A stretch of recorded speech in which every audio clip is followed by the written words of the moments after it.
अस्सलाम वालेकुम वरहमतुल्लाहि वबरकातुहू। आप देख रहे हैं अमीर गोल्ड यूट्यूब चैनल में फिर से आपका स्वागत है। नाज़रीन इकराम, मैं हूं मोहम्मद सजाद। मैं आपको बसरी रहमतुल्लाह अलैह के 4 वाक़ये पढ़कर सुनाने वाला हूं।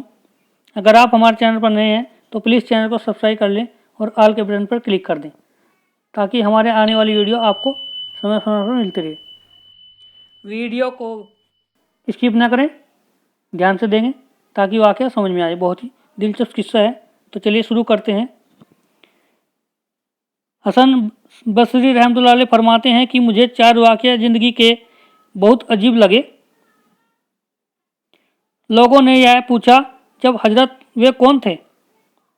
कहने लगे, एक नौजवान के हाथ में एक चिराग था। तो मैंने नौजवान से सवाल किया कि यह रोशनी कहाँ से आई।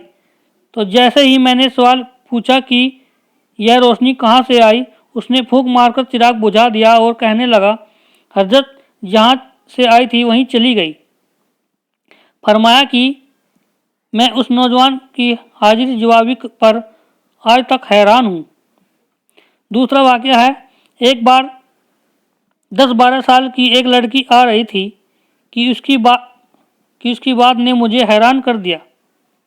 बारिश हुई थी, मैं मस्जिद जा रहा था और वह बाजार से कोई चीज़ लेकर आ रही थी। जब जरा सा मेरे करीब आई तो मैंने कहा कि बच्ची जरा संभल कर कदम उठाना, कहीं फिसल न जाए। जब मैंने यह कहा तो उसने कहा, कहने लगी जवाब में, हजरत मैं फिसल गई तो मुझे नुकसान न होगा, अगर आप जरा संभल कर कदम उठाना, अगर आप फिसल गए तो कोई कौम का क्या बनेगा। कहने लगे, उस लड़की की इस बात से मुझे आज तक याद है। उस लड़की ने कहा कि आप संभल कर कदम उठाना, अगर आप फिसल गए तो कौम का क्या होगा। सुभान अल्लाह। तीसरा था, एक बार मैंने एक हिजड़े को देखा। जब उसे पता चला कि मैंने उसे पहचान लिया है तो कहने लगा, मेरा राज न खोलना, अल्लाह ताला क़यामत के दिन तुम्हारे राजों पर पर्दा डालेंगे। चौथा किस्सा है, एक आदमी नमाज पढ़ रहा था। उसके सामने से एक औरत रोती हुई खुले चेहरे खुले सर के साथ आगे से गुजरी। उसने सलाम फेरा तो उस औरत पर बड़ा नाराज हुआ कि मैं नमाज पढ़ रहा था, तुझे शर्म नहीं आई, ध्यान नहीं, नंगे सर खुले चेहरे के साथ मेरे सामने से गुजर गई। औरत ने पहले तो माफ़ी मांगी, फिर माफ़ी मांगकर कहने लगी, देखो मेरे मियाँ ने मुझे तलाक दे दी और मैं उस वक्त गमज़दा थी, मुझे पता न चला कि आप नमाज पढ़ रहे हैं या नहीं। मैं इस हालत में आपके सामने से गुजर गई, मगर हैरान हूँ इस बात पर कि तुम अल्लाह की मोहब्बत में कैसे गिरफ्तार हो, खड़े हो परवरदिगार के सामने और देख रहे मेरा चेहरा रहे हो। हसन बसरी रहमतुल्लाह अलैह फरमाते हैं कि उस औरत की यह बात मुझे आज तक याद है और वाकई हमारी नमाज का यही हाल है। नीचे की मंजिल पर अगर नमाज पढ़ रहे हो और ऊपर की मंजिल में कोई हमारा नाम ले तो हमें नमाज में पता चल जाता है कि हमारा नाम पुकारा गया है। हमारी नमाज की तवज्जो यह आलम होना चाहिए था कि अल्लाह वह जिस दिल दे जो तेरे इश्क का घर हो, अल्लाह वह दिल दे जो तेरे इश्क का घर हो, दायमी रहमत की तेरी उस पर नज़र हो। दिल दे कि तेरे इश्क में यह हाल हो इसका, दिल दे तेरे इश्क में यह हाल हो इसका, मशहूर का गर सोच हो तो भी खबर न हो। सुभान अल्लाह। अगला किस्सा है, इश्क व मोहब्बत की दुकान किधर को है। मौला महमूद अली मुंगेरी रहमतुल्लाह ने हजरत शाह फजलुर रहमान गंज मुरादाबादी रहमतुल्लाह अलैह की सोबत में जाना शुरू कर दिया। यह जरा अक्लमंद थे। एक बार हजरत शाह रहमतुल्लाह अलैह ने बड़े राजदराना लहजे में पूछा कि मोहम्मद अली, क्या तुमने कभी इश्क की दुकान देखी है। आपने पूछा, क्या तुमने कभी इश्क की दुकान देखी है। उन्होंने थोड़ी देर सोचा, پھر کہنے لگے جی حضرت، میں نے اس کی 2 دکانیں دیکھی ہے، ایک آپ اشفاق خان رحمۃ اللہ علیہ کی اور دوسری شاہ عبداللہ کی۔ غلام علی دیولوی رحمۃ اللہ علیہ جو نقشبندی سلسلے سے شیخ ہیں اور حضرت مجددی الفسانی رحمۃ اللہ علیہ کی اولاد میں سے ہیں۔ دکانیں سے مراد خانقاہیں ہیں، کیونکہ اس کے الہی کا سودا اللہ والوں کی خانقاہوں سے ملتا ہے۔ فرمایا نگاہ ولی میں وہ تاثیر دیکھی، بدلتی ہزاروں کی تقدیر دیکھی۔ سبحان اللہ۔ اگلا قصہ ہے محبت کی حقیقت ان سے پوچھو۔ امام مالک رحمۃ اللہ علیہ کے سامنے محبت کا لفظ آیا تو فرمایا کہ اگر اس کے لفظی مطلب پوچھنا ہو تو ہم بھی بتا دیں گے۔ اقسام 6 قسم میں سے کون سا لفظ ہے؟ حبت 7ویں اقسام میں سے کون سا لفظ ہے؟ بابا اس کا کون سا ہے؟ یہ تو ہم بھی بتا دیں گے، لیکن اس کی حقیقت پوچھنی ہو تو تمہیں فلاں شیخ کے پاس جانا ہوگا، وہ تمہیں اس کی حقیقت سمجھائیں گے۔ اسی طرح امت کے علماء وقت کے مشائخ کے ساتھ رابطہ رکھتے۔ ناظرین اکرام، امید کرتا ہوں آپ کو قصہ بہت پسند آیا ہوگا۔ اگر آپ نے ابھی تک ہمارے چینل کو سبسکرائب نہیں کیا تو پلیز چینل کو سبسکرائب کر لیں، تاکہ اگلا قصہ اس سے بھی مزیدار ہے۔ فرمایا جدھر مولا ادھر سدولہ۔ ایک بزرگ گزرے ہیں سدولہ ان کی بستی کے قریب ایک بند باندھا ہوا تھا۔ سیلاب آتا تو بستی ڈوبنے کا خطرہ ہوتا، اس لیے لوگوں نے باندھ دیا۔ ایک بار پانی بہت زیادہ آ گیا اور ایک جگہ ڈر ہوا کہ کہیں باندھ نہ ٹوٹ جائے، لہٰذا لوگ اس کے پاس گئے کہ دعا کرے کہ کہیں باندھ نہ ٹوٹ جائے۔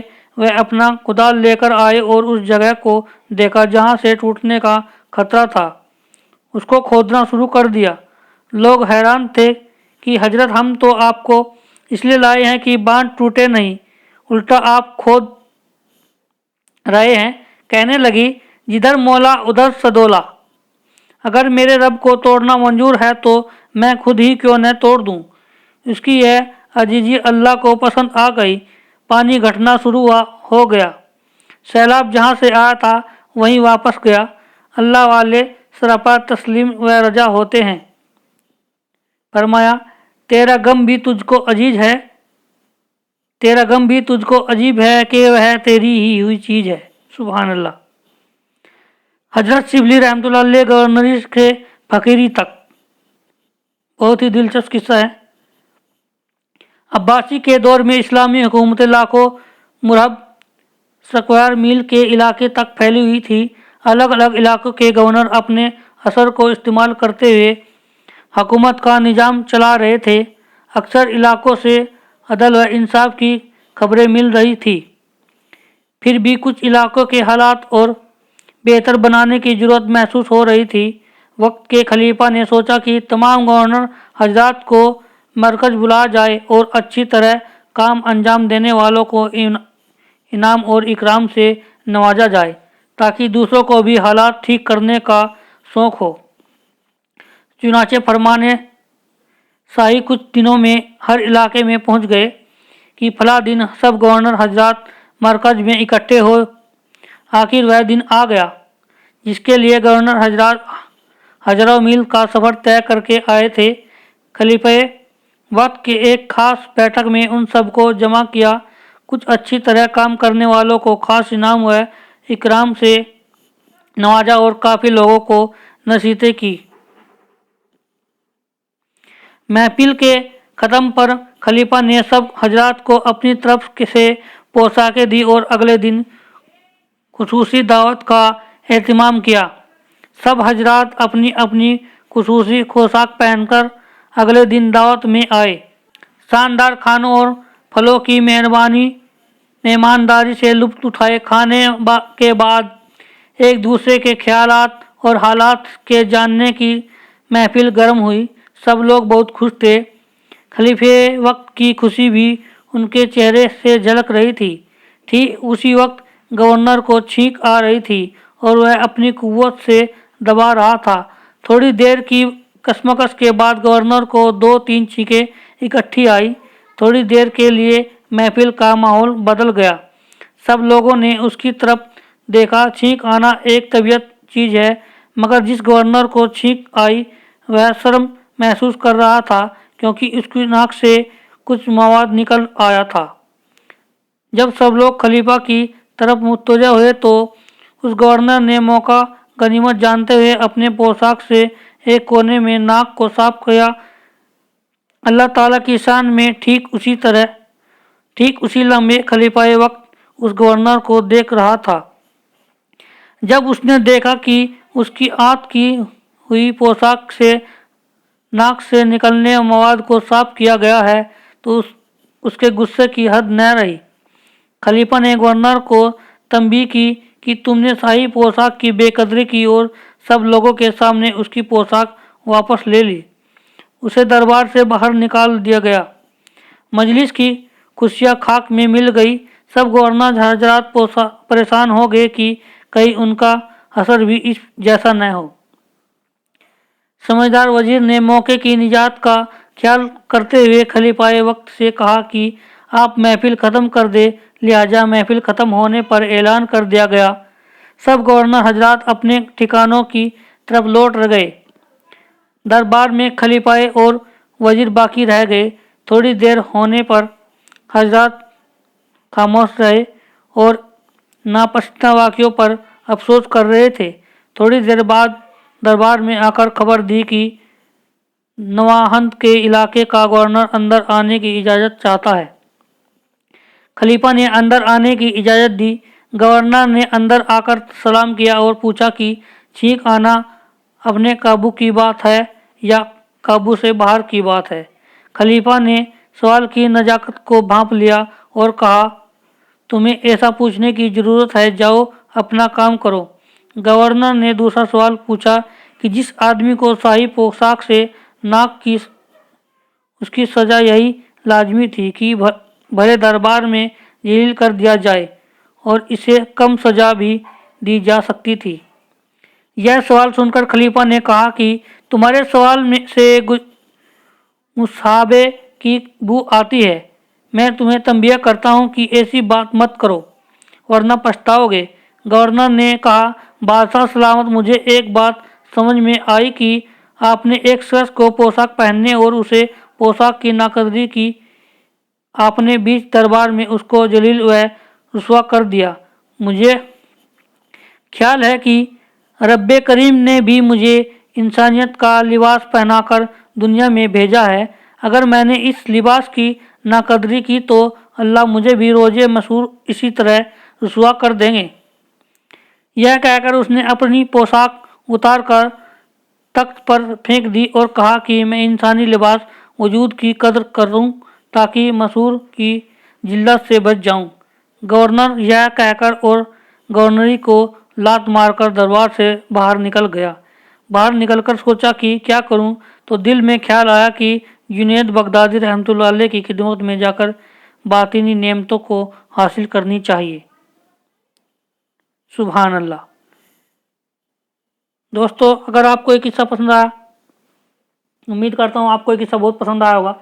अगर आपने अभी तक हमारे चैनल को सब्सक्राइब नहीं किया तो प्लीज़ चैनल को सब्सक्राइब कर लें और आल के बटन पर क्लिक कर दें ताकि हमारे आने वाली वीडियो आपको समय समय पर मिलते रहे। मिलते हैं अगले किस्से में, नए किस्से के साथ, दिलचस्प किस्सों के साथ। तब तक के लिए अस्सलाम वालेकुम रहमतुल्लाहि व बरकातुहू।